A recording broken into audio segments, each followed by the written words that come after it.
here with fellow giraffe enthusiast Charlotte Sutherland. She's the creator of the masterful comedy/murder mystery/90s style point-and-click adventure game Lord Winklebottom Investigates. She's also the one-woman force of nature behind the indie game studio Cave Monsters. She's a grizzled veteran of AAA game development, holds a master's in animation, she draws stuff, she teaches people, and she made the unfortunate mistake of responding to me on Twitter. So, here we are. Charlotte, thanks for agreeing to appear on some random nobody's YouTube channel, and as a fan of your delightful game, welcome. Thanks very much. It's very nice to be invited to chat with you. Before we get going, I asked you to bring the most stereotypical English thing you own as part of a cultural exchange between our two great nations. What you got? It's probably this TARDIS teapot.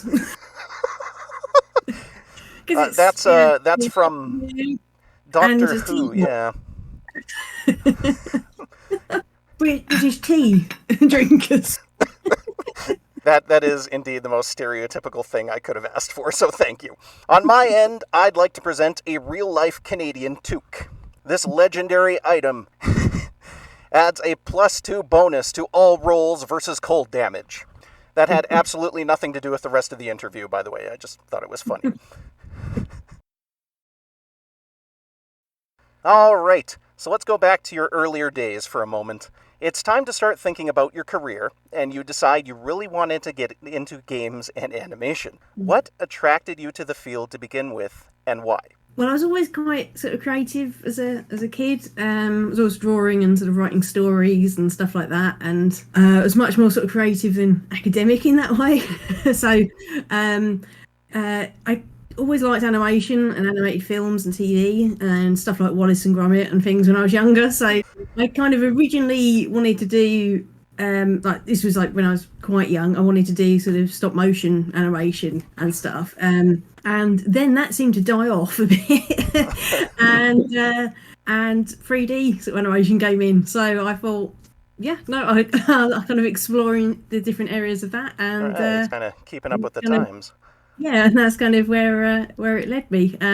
So yeah, I'd always like I said, since I was a kid, sort of wanted to do sort of something that was more creative and sort of artistic rather than sort of anything sort of too academic in that way. Excellent. So creativity is the name of the game. Yeah. In another interview, you explained that at the time you wanted to break into the gaming industry, there was basically no game-specific training being offered and no focus on 3D animation. If you were to do it all over again today, what has changed since you first started? Well, there's more game-specific courses. There was the 3D animation courses, but it was more kind of geared towards like film and TV, rather than sort of anything game-specific. So now there's a lot more choice of just courses sort of dotted around the world, really, sort of that focus on actually getting stuff working in engine and how to actually animate for games. Right. So there's just a lot more options, really, whereas back then it was sort of more of a, play around with animation, kind of create some stuff, like learn some basics sort of like modelling and then stuff good like luck that. to you. Yeah, and kind of like try sort of different avenues to see what fits afterwards, whereas now you kind of can get more specific sort of training for sort of the technical requirements. Excellent. Whereas it was kind of learning on the job and stuff a bit more then. Right. So there's just more diversity of what you can actually get into experience-wise. Yeah. Mm. You took an animation course to get your bachelor's that catered to multiple mediums. As a result, you were trained up with traditional drawing fundamentals. How important were these foundational skills? I mean, it's really hard to say in a way, because like I'd been drawing sort of, like I said, since I was a kid anyway. So I'd sort of like did quite a lot of drawing already at that stage. Whereas if you were coming straight into it, it'd probably be like a bit more beneficial in a way. There's more stuff like life drawing and things, so it kind of just helps you to kind of realise about form and sort of figures and stuff like that. And although life drawing, I do always find that really awkward to do. It's really awkward and embarrassing. But I mean, it helps, I think, in the long run, though, sort of like, because obviously when it comes to like concept and stuff like that as well, sort of like when you're kind of just coming up with ideas, it helps to kind of make sure that you've got stuff like anatomically correct and sort of from those sort of areas. So I think sort of also sort of like doing some 2D animation sort of that I used to do back then. Sort of well, I hadn't really touched that for a long time afterwards. But the frame by frame sort of animation in 2D sort of it seemed like it was a lot more complex, like learning it at the time, because obviously it was all sort of just hand drawn stuff at that point rather than sort of using tablets or anything. So it was a lot more kind of trial and error, and but it was interesting learning sort of the classical way of doing it. So it sort of gives you a nice insight into how sort of classical animations have been created. Although I don't really use that now. So it's kind of, so I think in the long run, it's sort of it's kind of it's nice to know, but I don't feel like it's necessarily kind of helped that much. I suppose. Yeah, it's kind of two different worlds in some sense. Yeah. All right. So you're not somebody who likes to be stuck in one particular specialization or career path. While you were living the contracting life, what did you learn from the different companies you worked for? Well, I found working on different projects quite interesting. It's nice to kind of have a mix rather than be stuck in like a pigeonhole all the time doing the same project or the same style. I think that's the sort of thing where if you do kind of move around companies, it sort of changes the perspective a bit of kind of what you're doing. Whereas if you're sort of stuck on like one sort of project which is going to be lasting for years and years and years, then it can get a bit mundane. So it's nice to kind of break it up and also sort of meet new people. So it kind of suited me at the time because I had like a home base kind of like back with my parents' house. So I was sort of like just kind of flitting around the country, sort of doing different contracts. And it was nice to just get that experience sort of in a way a bit quicker as well, by just trying different sort of different games out and different companies. And I really liked working at Rare, sort of I'd say out of the contracting stuff like the best, because it was just a really nice team of people there, and sort of it was Connect Sports too, which sort of was a good game to work on, and you got to do some nice sort of animations on it. But it was just the team of people were really nice, and it's kind of socialised a lot, and just nice group of people really. So a positive culture would be important then. Yeah. Skipping ahead to Lord Winklebottom for a moment, does Admiral Gilfrey's backstory of being a wandering explorer have any basis in your own experience as a wandering animator? Not really, no. It was more, I just like explorers. I just think they seem interesting, and I'm gonna give a lot of scope for sort of plot. Right, okay. So, I mean, that's just something that, it's just something I've always liked, that kind of like interesting sort of like explorer going off and doing things. It's a bit like Indiana Jones in that way. Right. It's not really anything sort of like personal to me. It's just more of an interest and stuff that I find fun. All right. At one point, you began to get into motion capture work. How does mocap differ from traditional frame-by-frame animation? Well, it sort of doesn't give you as much freedom, obviously, because you're sort of refined, like you're just kind of resigned to sort of sticking with those keyframes that are there. And it was, well, what we did on Connect Sports was actually sort of a lot of motion capture stuff there, but where you had to then kind of adjust different elements, like to change stuff if they've got like a tennis racket in the hand and stuff like that, and change the flow on stuff. But if you had to edit it to a certain point, like sometimes it was easier to just kind of remove a few chunks of keyframes here and there rather than kind of like fighting it on top. So sometimes it's easier to just kind of delete little bits out here and there and kind of adjust. But I mean, the main bulk of the stuff is there for you to kind of go from a guideline point of view, and you can just then sort of like overlap your own animation over the top just to kind of like smooth it out, and kind of like maybe even like make it a bit more cartoony if you want to kind of like overemphasize the weight of the characters and stuff like that. So you can just kind of like add more to it in that sense. So it's quite sort of fun to use. I've not used mocap for a little while now, but it was quite fun sort of to kind of overlay sort of the elements on the top. Right. And kind of adjust it in that way. So do you find that there's a less personal touch for an animator using mocap? I mean, it depends, I think, on what you're doing. I mean, it has its place. Like, so, like, I'd say for like more realism in games and stuff, like sort of if you're going to be looking at like the Dark Pictures anthology and stuff like that, it obviously, you know, lends itself really well to those kind of games. And there is still stuff that you can sort of adjust on it. But I think if you're going for something where, you know, you want to add a bit more sort of personality in like cartoon style stuff, or a bit more weight and kind of exaggeration, then it sometimes is easier to kind of just kind of do stuff from scratch. Right. I think it just really depends on the style of the game that you're going for. All right. I'm going to tread lightly on this one, but as somebody who has worked in AAA gaming and been part of massive projects, how do you think the field as it is today could be improved? Is there anything you would pinpoint as a reason for many recent titles being released to disappointing state of play? I think really that's to do with like general sort of time management from sort of like higher up, you know, like rather than sort of, you know, the actual people working on it, because Yeah. there's like that's where that kind of crunch sort of comes in, like that horrible sort of crunch factor where people just end up working like massive sort of overtime, kind of, you know, like at the end of a project or even like part way through, just to kind of try and stick with sort of management sort of guidelines and like what they've promised to publishers and stuff like that. Right. So it's Right. it's one of those things where I feel like if stuff was kind of just, you know, given that extra time, you know, like rather than like, yes, we're definitely going to do it at this point, and they've not necessarily chatted with the actual developers on it, you know, it's one of those things where it does make it really stressful then, because you hear about like people getting stuff like death threats online because like there's a bug in a game and stuff like that, you know, that wasn't fixed, and it's just a bit sort of, you know, ridiculous in that sense, you know. It's sort of like, you know, it's not necessarily that developer's fault. It's, you know, it's sort of generally the the kind of the scheduling and stuff, you know, that's kind of worked around that So way. Or it comes down to a tight development schedule.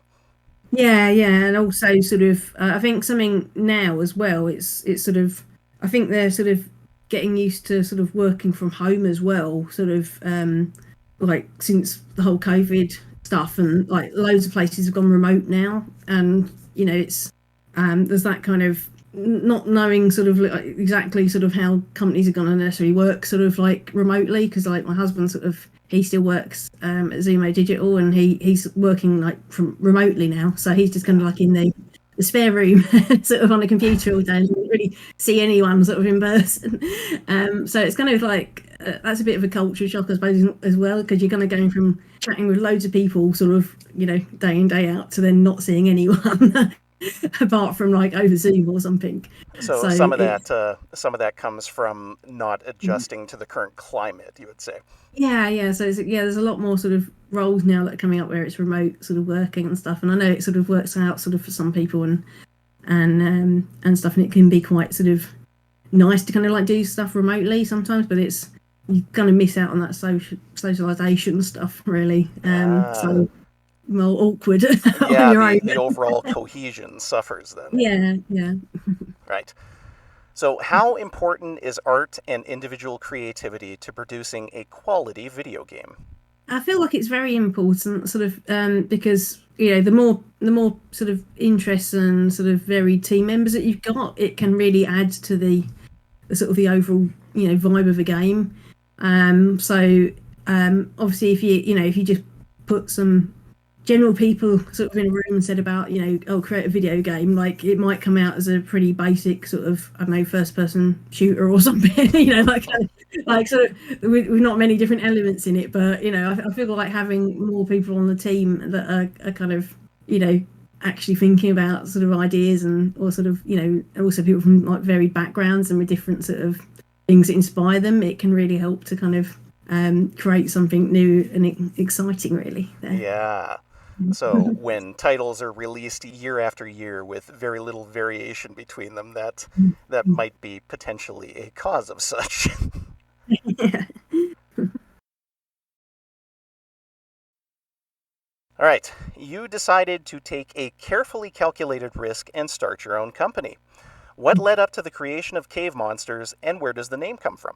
Well, I wanted to start my own company because I did want to have a break from working like on AAA stuff really, because I I did find it a bit sort of dull at the time working on some of the stuff that I was on. Like, it wasn't necessarily games that I was enjoying playing or anything like that. Yeah. So I kind of wanted to do something where I could just have my own ideas and kind of go off with them and just do whatever I wanted, really. And I kind of I felt like I didn't want to kind of just completely quit jobs and not have any income at all.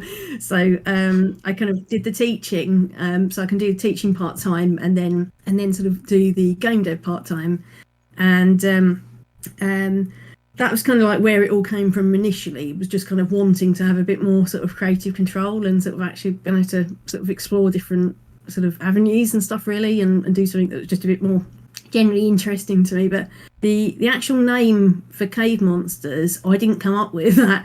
That was actually well, it's just me at the moment, but I mean the idea is being that I can kind of have more people join, sort of like, as long as I can get funding and kind of get some more people sort of to kind of grow.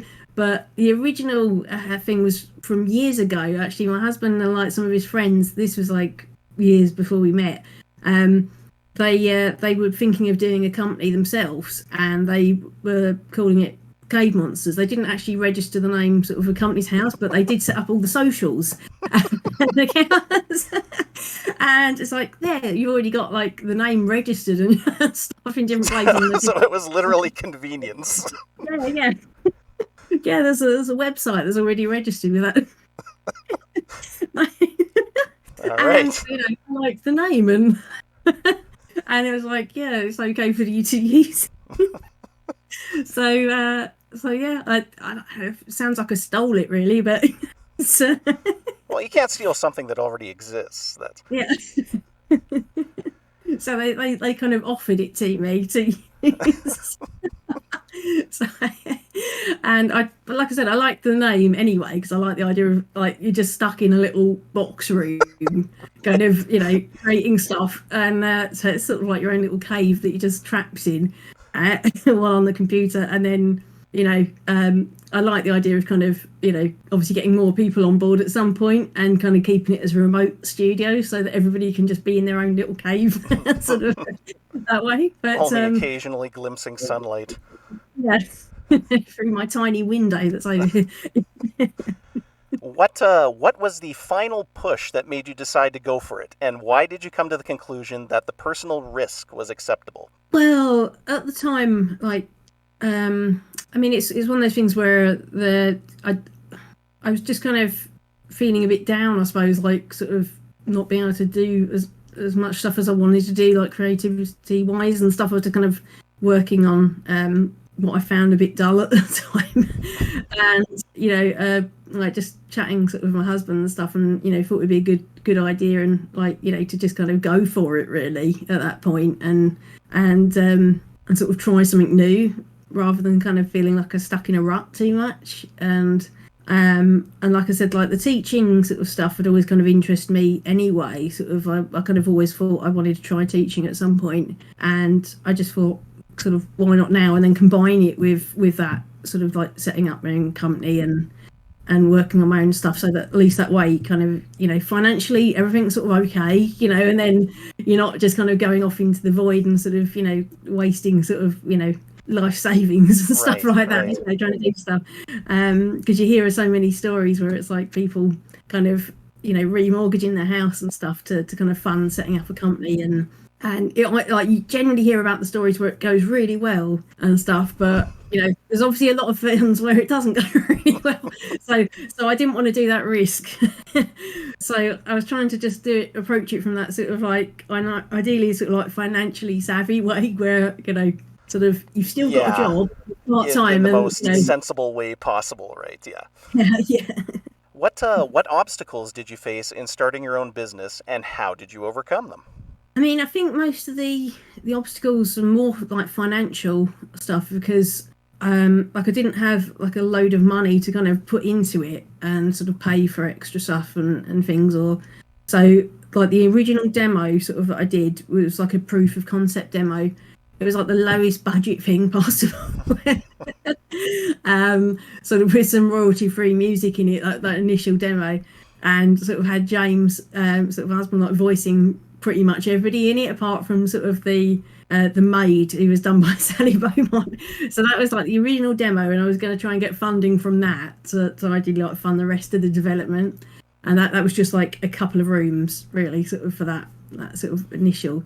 And so that was then when I went off to do the Kickstarter, sort of after that was in place. So yeah, I'd say it was more that kind of initial not wanting to pour a load of money into something which you didn't know, like you just get nervous about. Yeah, sort of. So I was just trying to keep it as low budget as possible, but ideally still looking good, until you could secure funding sort of for the rest of it. Right. So that's kind of like what the main challenge was, I'd say, at the very beginning. All right.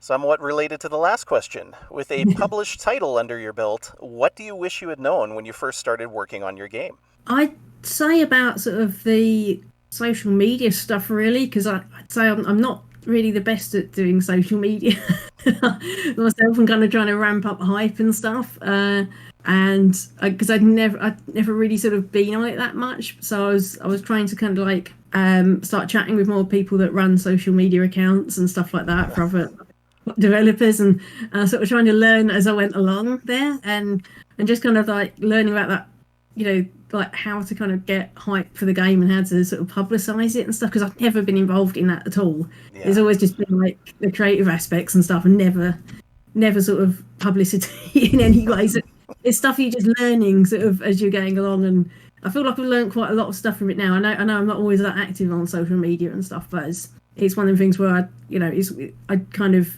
I was able to get some funding and then pay some people to help me out sort of with that, like later on in development, to kind of help manage some of the socials while I could concentrate on actually making the game. Yeah. Because it's one of the things where you just find it really hard, because you're either doing that too much, like you're on Twitter and just like doing that kind of stuff, and then not making the game, or like spending too much the other side. So you're developing stuff and then not on there, and it makes it just seem like you disappeared off the face of the earth. So it's really hard just juggling that sort of, I think, when you're doing it solo. Balancing the fickleness of the internet. Yeah. How did you build interest in your game and develop a following? What lessons did you learn from the first Kickstarter? Yeah, well, that kind of leads into that one, really, with the social stuff, because I mean, it's like with the first sort of Kickstarter, I'd launched it before there was that much of a following on Twitter and stuff, and I kind of wasn't sure sort of exactly the best way of approaching it at that time. So I sort of launched the Kickstarter hoping that it would kind of gain some traction, but obviously it didn't kind of like reach the goal at that point. And the feedback that I'd had sort of from people like sort of like at Kickstarter as well was that it just probably didn't have enough followers and stuff to begin with. Yeah. So it's one of the things where you kind of need to kind of build up a sort of gradual following from sort of social media stuff really first. But I mean, in the long run, that did help, because I gained more followers like from having that first Kickstarter. And also I got much better quotes from stuff, because I had like a really high quote. I didn't know it at the time though, because I'd never kind of sort of dealt with localization companies and stuff like that. Yeah. But I had like a couple of really high quotes for localization, and I just assumed that was normal at that point. But then some people like got in touch after the Kickstarter and was like, no, that's like we can offer it for this, and it was a lot more like indie friendly budgets and stuff. So I was able to like lower the amount while offering sort of more languages and stuff, and I think it just all helped and kind of worked out in the long run sort of overall. So it was just a case of trying to be more present on Twitter and stuff around that time, and things, and just kind of trying to kind of spend as much time sort of socializing with people and trying to promote it in that way. Nightmarish. Does localization and the need to reach a global audience influence game design?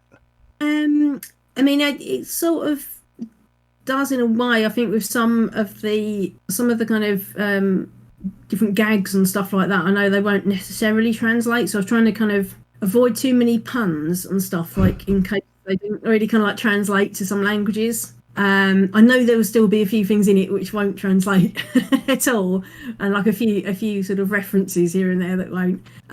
But that was kind of what I was mainly thinking of, was like more to do with puns and stuff, like just trying to think what would work and what wouldn't, and or if you do leave something in, will it matter that much? Like, so it's not like a integral sort of like thing that people need to know. It's more just like here's something funny that I've just stuck in. Like it doesn't matter if someone doesn't understand that somewhere. It's fine. It's like it's not like integral to the gameplay or something. But I was trying to be mindful of that, I suppose, just to make sure that it's not too sort of like pun heavy, that stuff that won't translate. But I know there's a few things in there that won't, but I think it's definitely worth sort of doing the translation, because I know there's a lot of like European countries that really sort of like are big on point and click adventures and stuff. So there's like Germany and France and sort of those on the main sort of European languages and stuff that you kind of know from the onset you want to include those and stuff, because they're kind of like big, like especially Germany. I think it's like a big point and click country and stuff. It's sort of worth focusing there. All right. What is your future vision for your company, and how do you hope to achieve it? I mean, I'd like to be able to kind of grow to having like a few people really working on games, but all kind of remotely based, so that you can have people dotted around in different places around the world, and not having to commute and sort of worry about kind of getting up at certain times and doing the work and stuff. So I would like to kind of have it as like a fully remote but small studio, so a kind of like 4 or 5 employees sort of thing. I think would be like the sweet spot for me, is trying to kind of grow it to like a decent sort of micro company. Well, ideally sort of like people all over the place to kind of get a few different experiences and sort of opinions on stuff. There you go. So that goes back to our point about different interpretations. In one of your interviews, you said you'd never say never and have to decide whether you'd consider going back into AAA once your game was done. Are you staying independent, or could you go back to the system again? I mean, at the moment, I'd like to stay sort of independent, because it's been really fun sort of doing sort of my own game and stuff, and I'd like to just continue sort of, because I've got more ideas for different things and stuff, and I'd like to kind of continue there and sort of try and raise funding for like another game, sort of like ideally sort of at some point this year or next. So something at the moment, I'm sort of happy sticking where I am. Right on.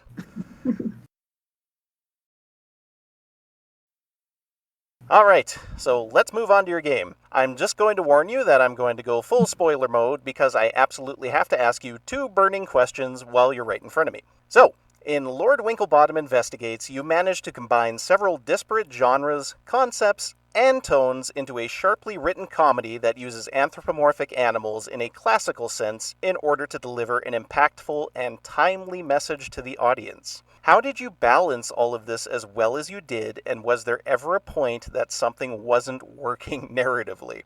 Yeah, it's kind of like a hard question, really, because with regards to the balance and stuff, I was just trying to stick more with like my sense of humour, I suppose, in a way. And I didn't want it to be just kind of like a full-on comedy. I kind of wanted it to have a sort of a good plot line, really, as well. So it wasn't just like gag to gag and just kind of carry on like that, or like a clip show or something, just different like gags. So it's one of those things where it's hard to kind of pinpoint really properly.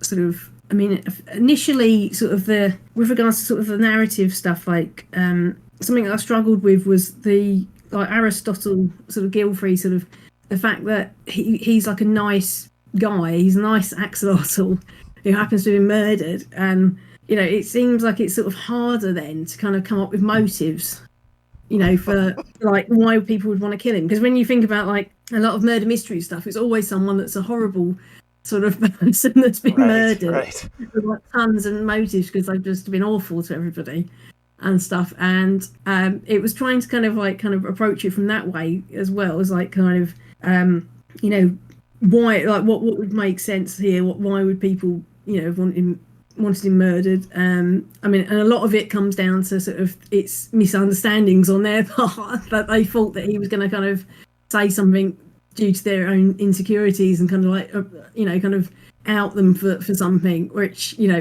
that wasn't happening at all. And I know, like it's one of the things I'm still also a bit wary about, like talking about spoilers. But I know you said about it's fine to talk about spoilers now at this stage. So I think the thing that kind of brought it all together at the end was like the post-apocalyptic approach. Because initially, sort of, that was something I didn't have. Like so it felt a little bit kind of like it was just somewhere out in the ether, like kind of figuring out, where does this kind of feel like it sets, like where is this kind of properly set, sort of being this like 1920s-ish sort of murder mystery, but with animals. And I think sort of once it came up on the post-apocalyptic element, it felt like it all kind of tied together much neater then. And kind of, like kind of coming up with that and making, I don't. It feels like it's a bit hard to describe, really, in a way. But it felt like it just. I do get that. That to me is probably the most powerful element of the game, is the twist at the end, because all throughout those hints are there, and then when it finally happens, you go, oh. Yeah, because initially, like the very first demo, I had like a skull, like human skull in it, and this was like for the first Kickstarter and stuff, like the really old demo. I did in 2018, and there was a human skull in it, and they make a reference to it, and it was more as a bit of a joke then, like sort of I hadn't kind of entirely fleshed out all of the entire plot at that stage. Sort of I'd got all the like the main stuff in there, but I hadn't kind of fleshed out like all of that.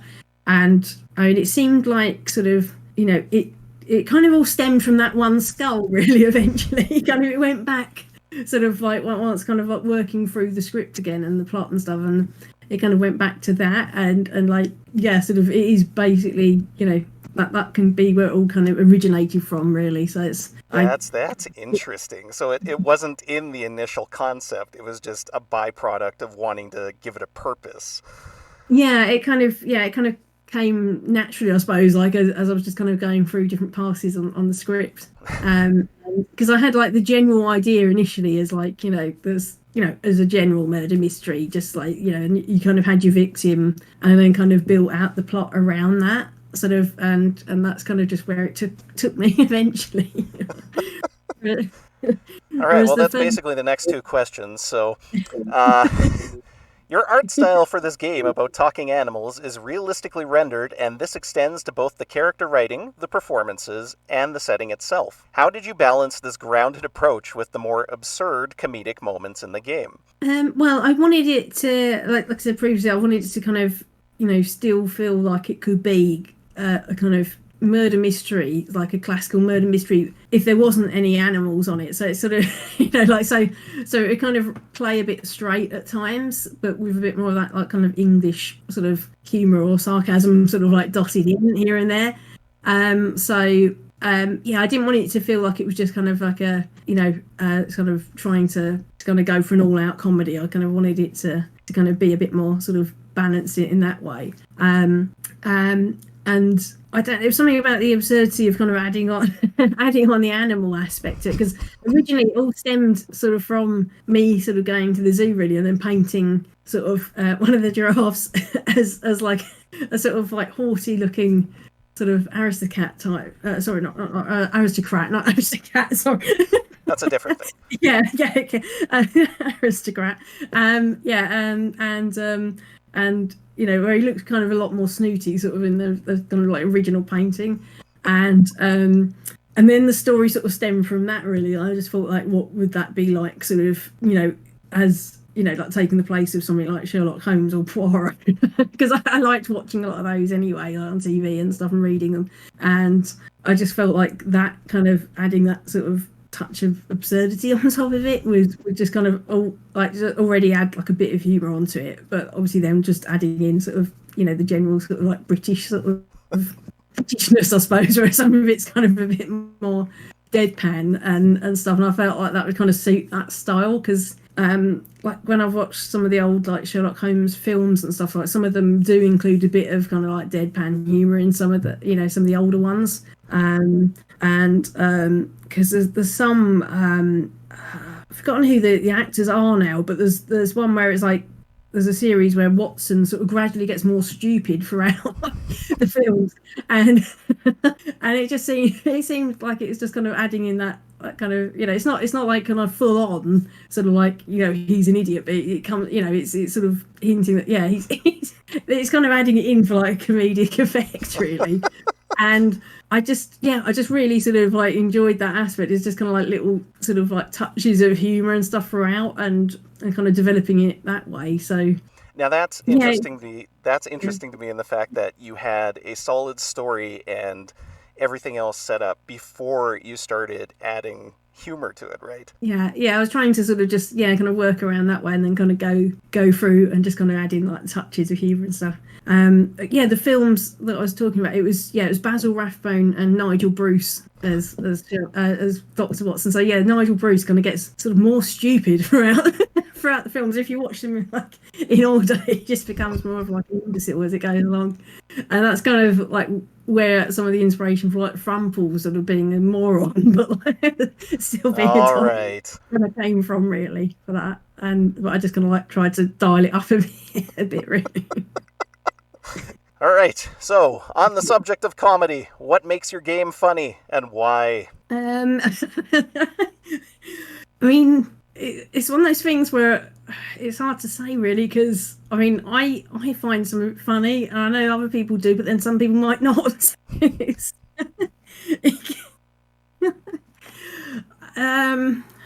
a really difficult one. I mean, I just tried to get sort of my sense of humour into it, sort of overall, which I know is quite sort of British in that sort of, slightly deadpan or like sarcasm. So, if someone's wanting, something that's, like, a sort of full on like the super zaniness, sort of like they probably wouldn't appeal to them in that way.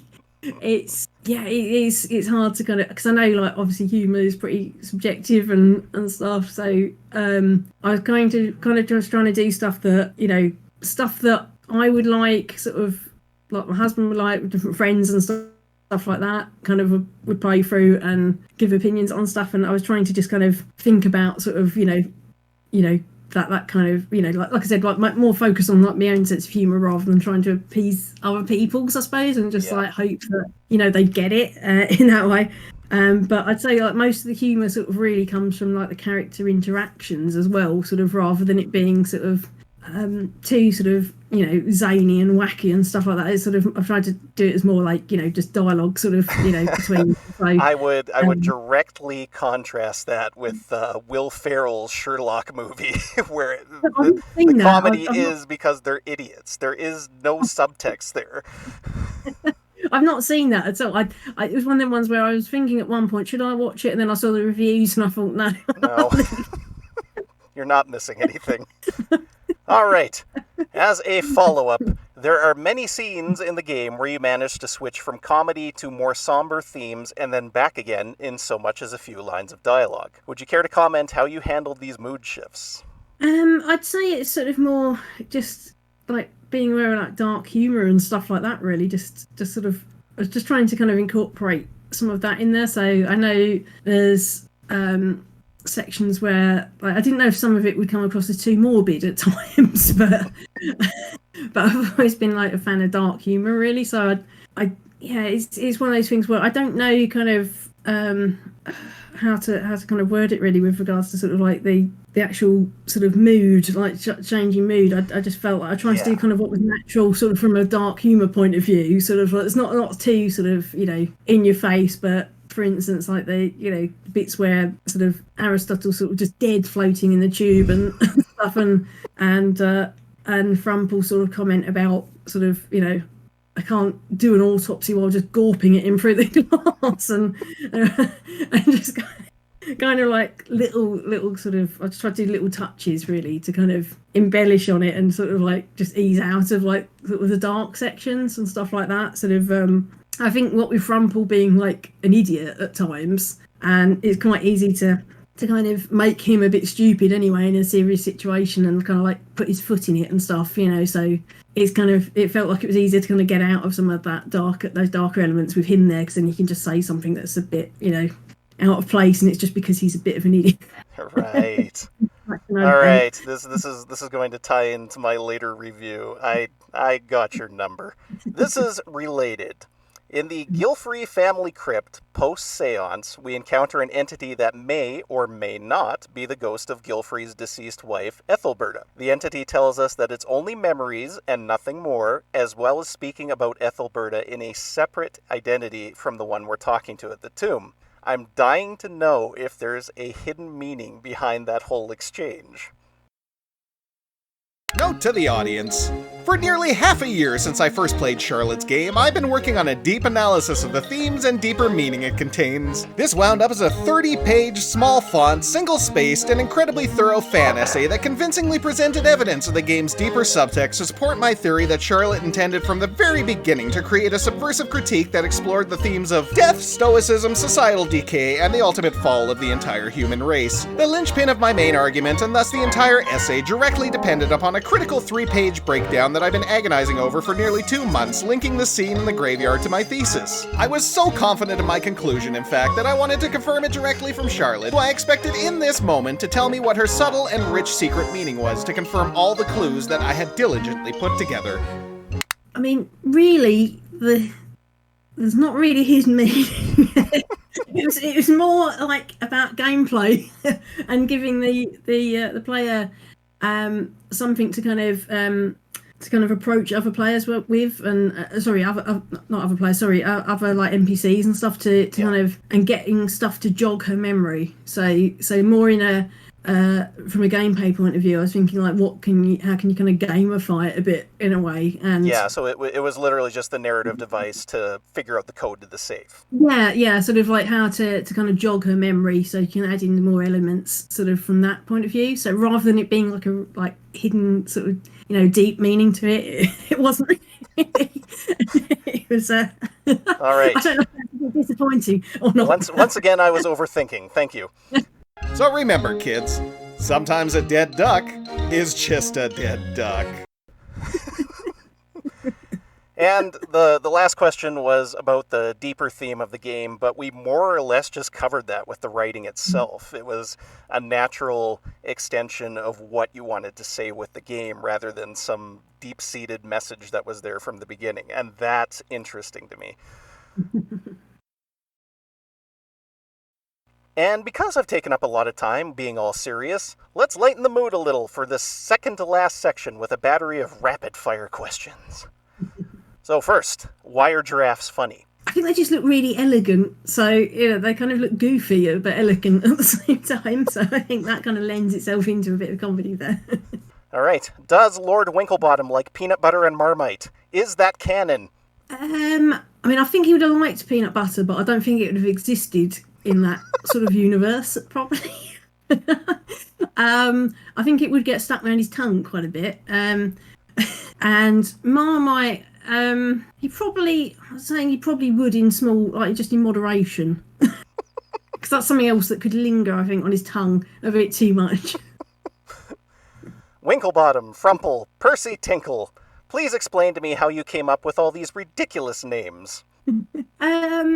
The names kind of came after the paintings. So when I was doing the paintings, I just kind of thought, what would suit that? and just the thing is though, there are a lot of real people called Winklebottom as their surname. Really? So, yeah. So when you search on Twitter and stuff like that, there are people called Winklebottom. So you know. I mean, it does sound funny, but I know it's actually also a real surname, so I don't want to got the Coles offence or anything there. I think that actually may make it better.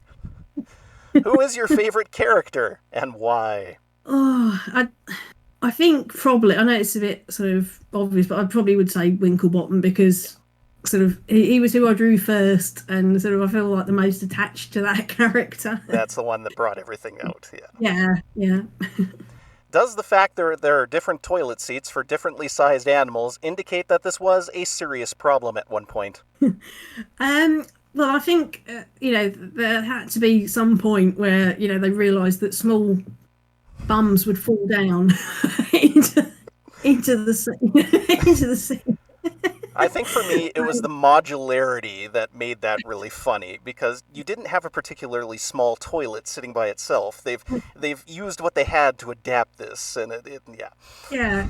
So it's sort of interchangeable for different species. So it's trying to trying to just be accessible there. Yeah, there you go. And stop any accidents from happening. Is there anything from the game that wound up on the cutting room floor? Perhaps an extended director's version? There were ideas that I had, but they didn't get around to being made. Sort of like some of it was because of just time and stuff, really. And there was going to be a lake area in the game, which I kind of cut eventually because I felt like timing wise, like just how long it was taking me for actually to do development, I sort of needed to kind of cut back on some areas and stuff, and it didn't have much in terms of puzzles there or like kind of anything like massively integral to the plot and stuff. So I did cut that one. There was a few other elements which were more like scenes and stuff that I kind of wanted to include, like little kind of set pieces and stuff like that, and things that were cut. But I've got other ideas as well, which would be stuff that I could potentially use in sequels and stuff in future if I kind of go that route. Does that have anything to do with the red velvet rope in the submarine? But it's something I would have liked to have expanded on. But I mean, I wanted to include the submarine sort of, and but yeah, it was just kind of like how much sort of like could I manage? So I was trying to keep stuff manageable, like for just me doing it. So, right. So it's just like you can't go down that bit. Are there any cheeky secrets you put in there that haven't been found yet? I'll accept yes or no. Well, I can say more about that actually, because in the final scene, I know it's spoilery, but we've already spoken about spoilers anyway.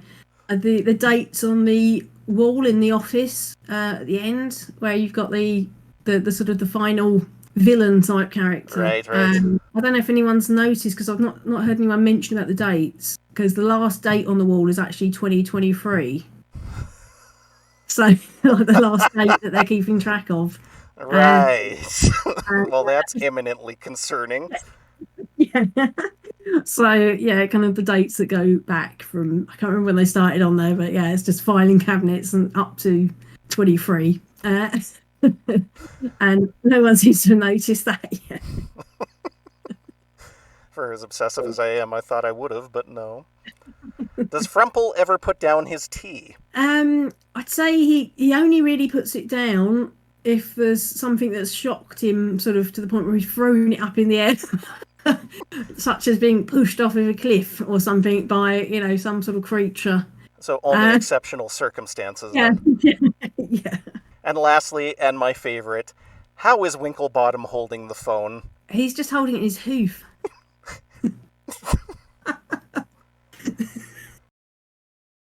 All right, we're getting close to parting ways. I figured this was the best way to send us off. You've made a fantastic first video game rated over 90% on Steam, you've got your own company, and you've now been interviewed by a fancy giraffe in an ironic meta YouTube video. What's next for Charlotte Sutherland? And don't say you're going to Disneyland, because I know you've already been there.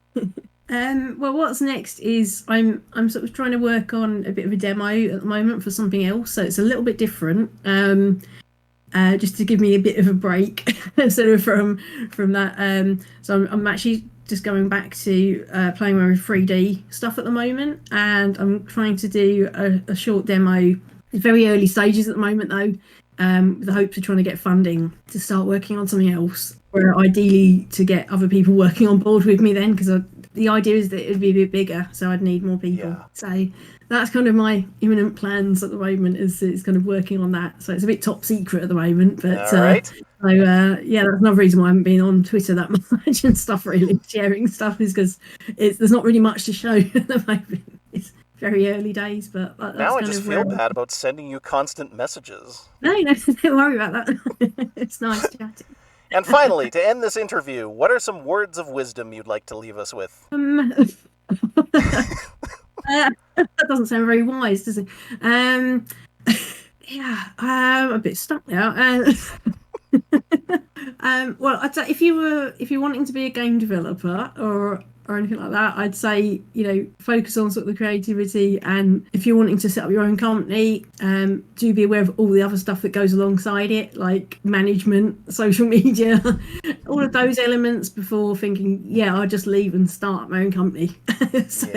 Hopefully that covers that. That seems fair. This has been a genuine pleasure, and I thank you very much for your precious time. Thank you. Thanks very much for chatting.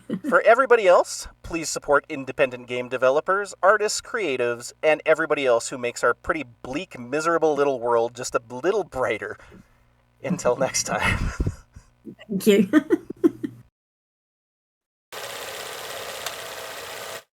Oh, hi! Thanks for watching my video. The province of Alberta thanks you! Remember to smash that thumbs up to like the video and subscribe to the channel! Or else...